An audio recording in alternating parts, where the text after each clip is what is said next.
नाही नाही, हे विरोधक जे आहेत ना उगाच संभ्रम निर्माण करतात. आजकाल आपल्याकडे अनेक जण पीक विम्याचे तज्ज्ञ झालेत, ट्रिगरचं बोलतात, काही माहिती नसतं, आपलं ठोकून देतात. तसंच अनुदानाच्या बाबतीत 8,500 हे NDRF SDRF चा निकष आहे प्रति हेक्टर जिरायती पिकांसाठी. आणि आपल्या मुख्यमंत्री महोदयाने, आपल्या महायुती सरकारने अधिकचे 10,000 द्यायचं ठरवलंय. कशासाठी?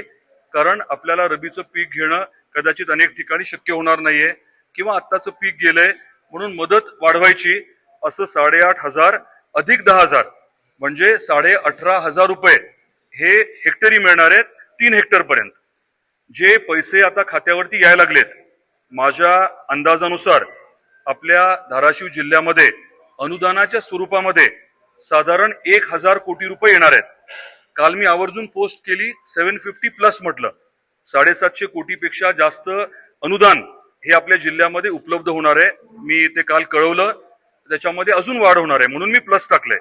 आणि 100 कोटी रुपये जे आता शेतकऱ्यांच्या खात्यावरती आलेत ते जुलै ऑगस्टचे आहेत. जुलै ऑगस्टमध्ये काही ठराविक मंडळांमध्ये अतिवृष्टी झाली होती आणि तेव्हाचे निकष 8,500 होते प्रति हेक्टर. आणि तेव्हा घेताना 100% क्षेत्र घेतलं नव्हतं. म्हणजे माझं समजा 1 हेक्टर असेल तर घेताना त्यांनी 1 हेक्टरपेक्षा कमी घेतलं होतं. म्हणून मला पैसे येताना 8,500च्या ऐवजी 5,000, 4,000, 3,000, 6,000 असे आलेत.